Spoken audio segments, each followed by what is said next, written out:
Do I have ADHD? I've asked myself this question more times than I can count. If that is something you're wondering about too, this video is for you.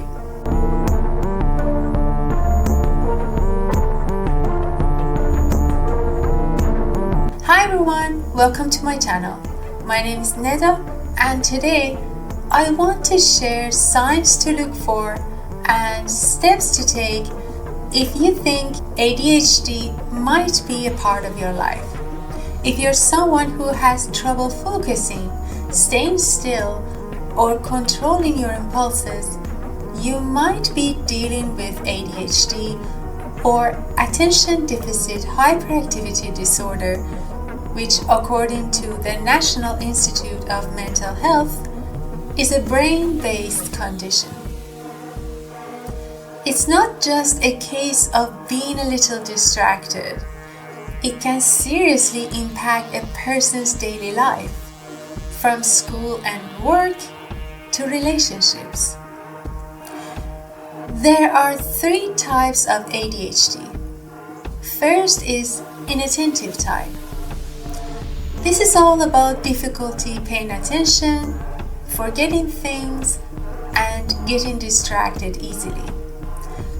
Hyperactive impulsive is another type of ADHD. Imagine being constantly on the go, talking non-stop, fidgeting, or acting without thinking. And the third is the combined type, which is a mixture of both. I haven't been officially diagnosed, but I'm pretty sure I have this one. So how can you know if you have ADHD? Diagnosing this condition is a bit like piecing together a puzzle. Healthcare professionals look for symptoms that last for at least 6 months and occur in multiple settings like home, school, or work. For me, reading at home was always a struggle. I would get distracted by literally everything. The sound of the fridge humming, notifications on my phone, or even my own wandering thoughts. And I've had different problems in school and at work. And I found some solutions that have made my life a lot easier, and I'm going to share them with you in a minute. But before that, I should mention that this video does not provide a professional diagnosis and should not be considered a substitute for professional advice or evaluation. That being said, the first thing I realized I needed to do was to find a way to stop my mind from wandering. That is, distracting my mind from getting distracted. So by keeping my mind partly busy by something at the side or the background, I would stop it from getting lost into thoughts. This was when I started going to cafes and studying there, and that worked for a while. But then I had to move somewhere else, and in this new place, cafes nearby were too crowded most of the time. And it would be too distracting to sit there. And I couldn't study in cafes anymore. So I started going to our university library. But it was too quiet. So my mind would stop wandering again. Fortunately, that was when I discovered study beats. And they helped a lot, especially the ones with steady rhythms and calmer tones. But then I found another way that turned out to be even better, and it was to combine physical reading with audiobooks, meaning I would read or study a book, and at the same time I would listen to the same book in audio form.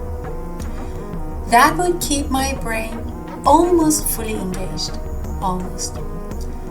and I could keep reading for hours and focusing a lot better. Though the obvious problem here is that you can't always find the book you want to read in audio form as well. But then I found the real gold. That is, I found that I can manage the symptoms, all of them, not just my focusing problem, with EFT tapping. If you don't know what EFT is or how you can use it to manage ADHD symptoms, no worries, because I'm going to guide you through a session in a moment. This exercise can help you address overwhelm, frustration, or self-doubt, often associated with ADHD. I will also share the script in the description below, so you can do the exercise later by yourself if you'd like to do so. But before we do the exercise, that would mean a lot to me if you liked the video and subscribe to the channel, because your support will help me keep going. Are you ready? Even though I sometimes feel overwhelmed and scattered, I deeply and completely accept myself. Even though I struggle to stay focused, I choose to feel calm and confident in my abilities.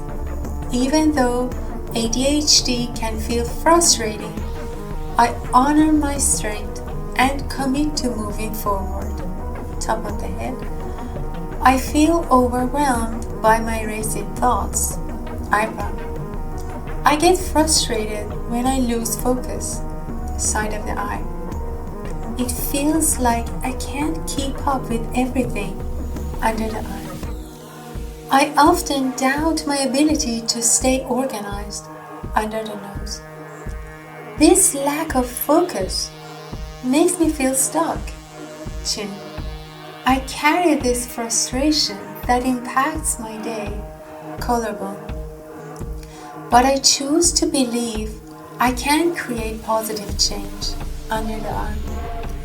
I choose to release frustration and let it go. Now we repeat the sequence, but this time we will use positive and empowering statements. Top of the head. Now I am open to new ways of managing my energy. Eyebrow. I release the need to judge myself. Side of the eye. I am learning to focus in ways that work for me. Under the eye. I choose to celebrate my progress, not perfection. Under the nose. I embrace my creativity and unique thinking. Chin. I am more than my challenges. Collarbone. I trust myself to handle things step by step. Under the arm. I am calm, focused, and capable. Take a deep breath in and relax. Place your hands on your chest and say, I release what doesn't serve me and embrace the tools that help me thrive. Until next time, bye.